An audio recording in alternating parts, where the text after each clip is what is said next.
this is basically. I'm not gonna say much about this because I've talked already too much.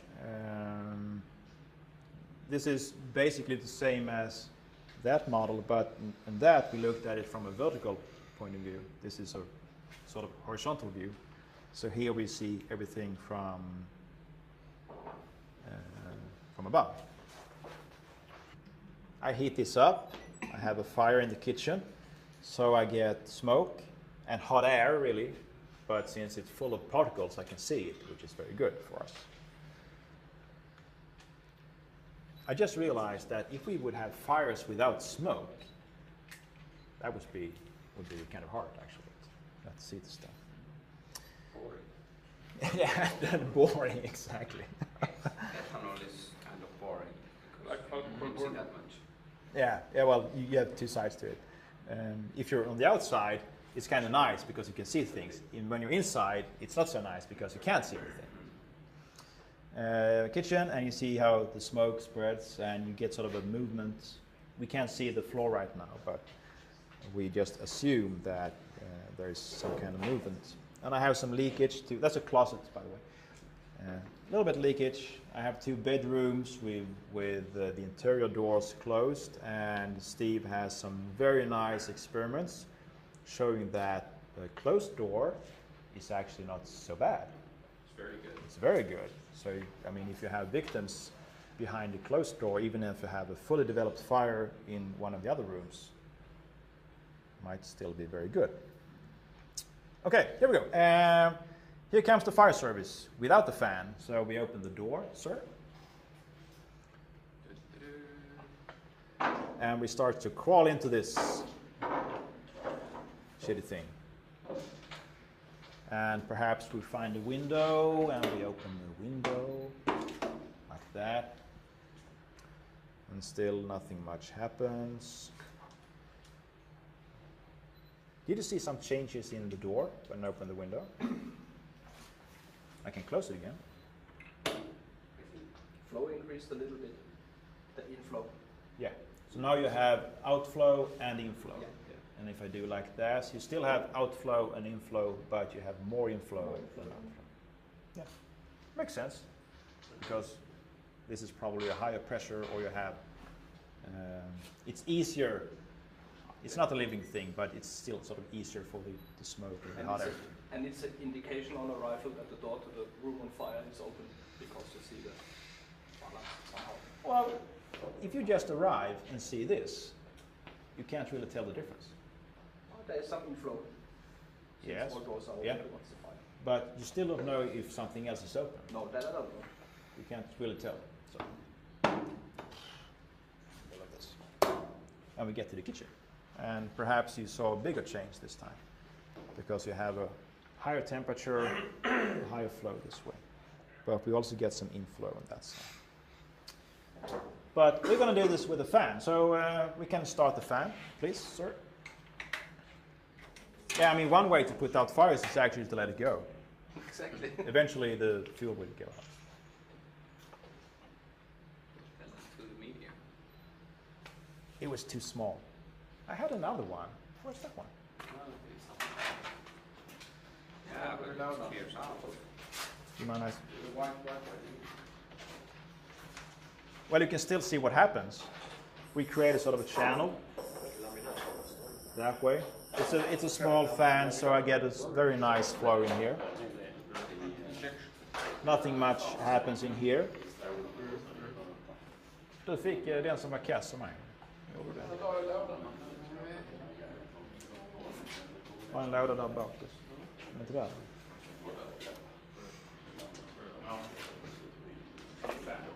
Logistics, we call that.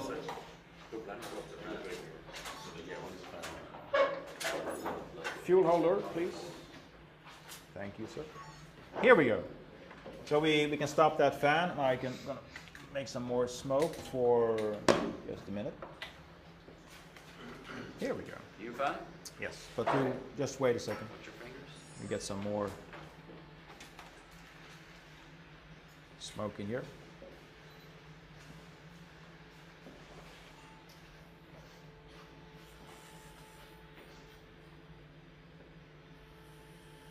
The fan is actually a very effective tool if you use it in a right way. So we create the exhaust opening and we set up the fan. And within seconds, we get most of the smoke. In a small apartment, you might even get the crew to catch up with the smoke flowing. It's too fast. Stefan, what will happen when I open up? When I close the kitchen door, no, when I close the kitchen door and open the one that you have on your left hand. You open the wrong The wrong room. Yes. In a minute. You can. We shut off the fan for 10 seconds.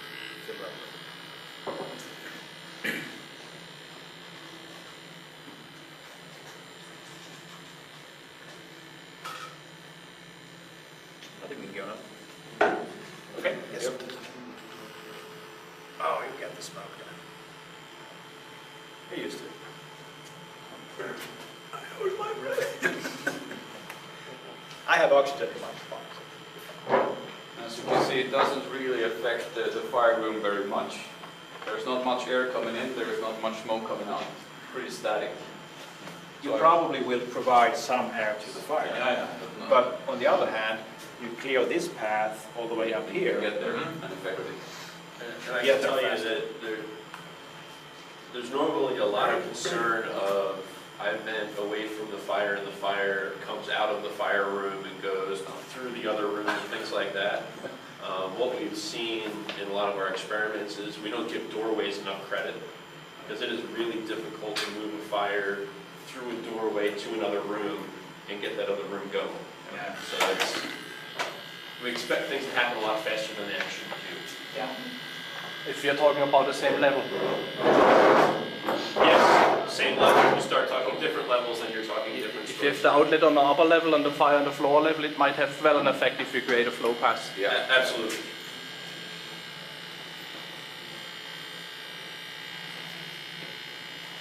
And in some cases, I mean, like I said, I have doorways that are like 2 square meters. I have windows that are like 1 square meter. But I can open up in several rooms. It doesn't really matter. As long as I open up as much as possible because I can. Pushing air, I provide as much air as I need and more. I probably provide more air than I can get out if I don't open up enough. So I can open, if you set up the fan, sorry. I can open like that. I can even open this one. I'm sorry, I'm really sorry. And the kitchen. And you still get very good flow. So I can open up as I move along. But with the problem, if you have a ventilation controlled fire and you do like this, there is a small chance that since you're providing air to the fire, you might get it to flash over. But on the other hand, if you attack, you bring a hose line in a small house like this, Stefan, no big deal. Yes, sir. in a case like this where you make plenty of openings, won't the overpressure drop due to all the openings and then your ventilation becoming less effective? No, more effective. More effective. I will show it to you. Larger flow. Depends on fan size and opening size. And wind.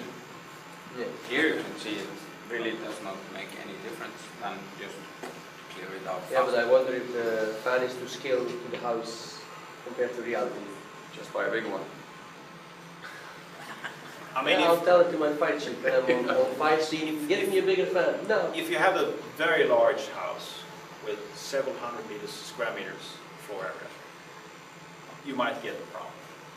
But I mean, most apartment houses we have in Europe, and as far as I know in the United States as well, we're talking like 100 square meters, well, from 50 to 150. And in that range, you'll never get a problem. In one of my tests, I used a standard fan up to the 15th floor and had the same pressure when I pressurized than in a standard house.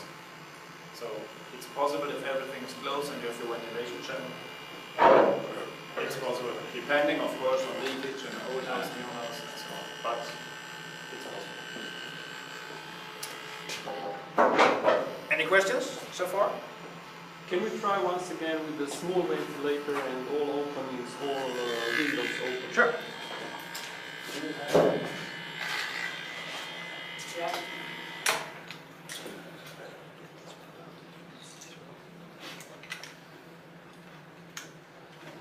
Fuel handler.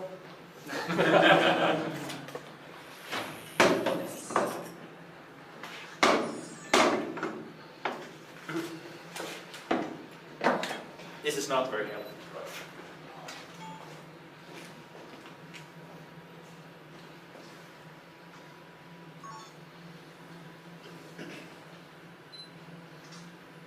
Dank het licht.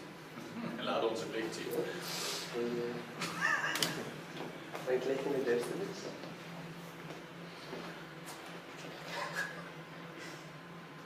The small fan, and you want it to have All openings. all openings. Yeah, sure.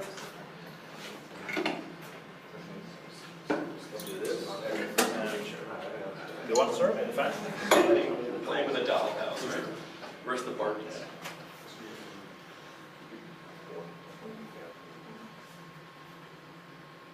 You'll clear it out, but slowly. You still see just about the same, but very, very slow, because you have.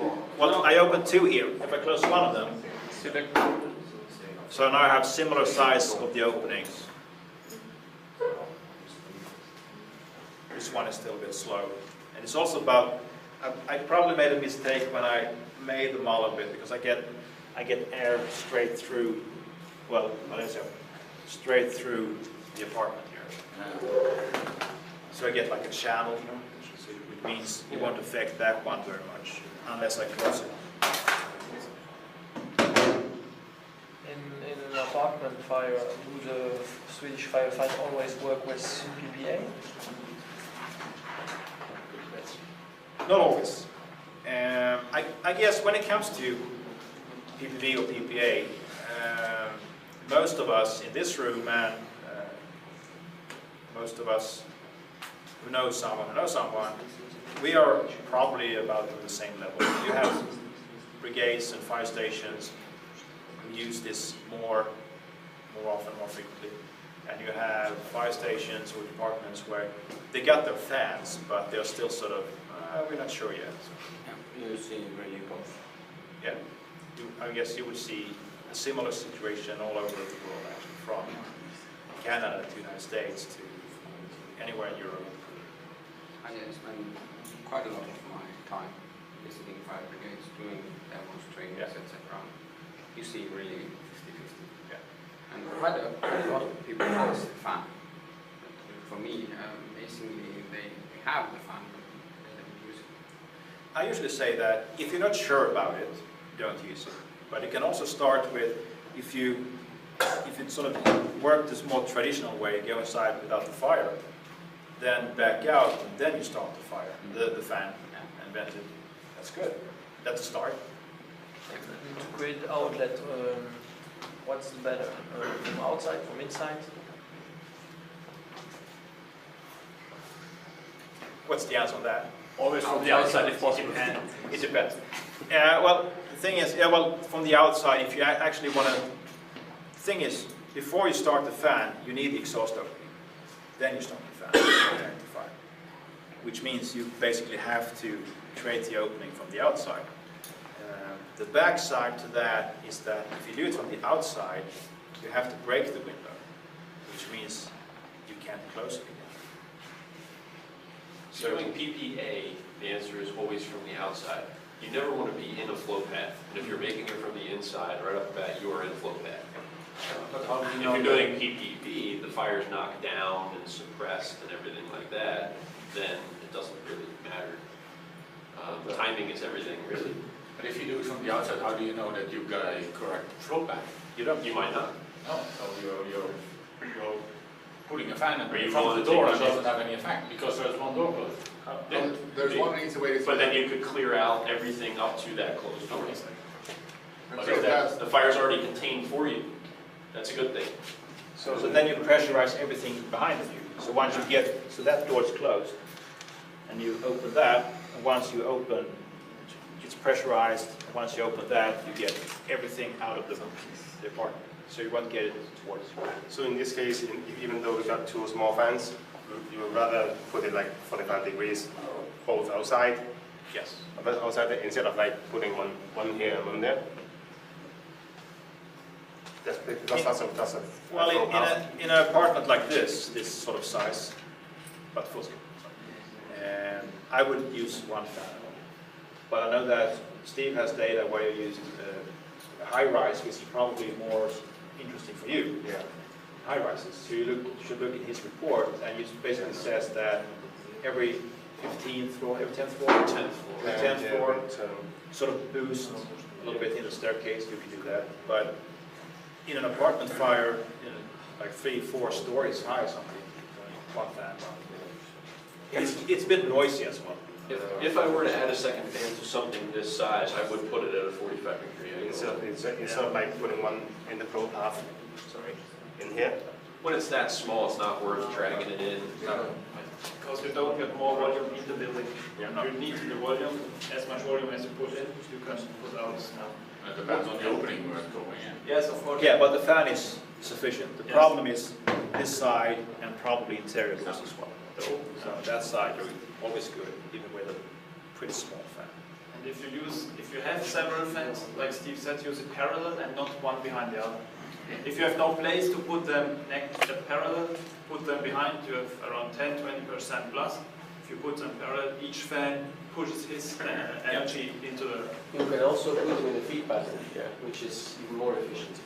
That's what he's saying. Yeah. Yes, V or parallel, Yeah. Parallel, I consider this parallel. Yeah. Both should go into the entrance.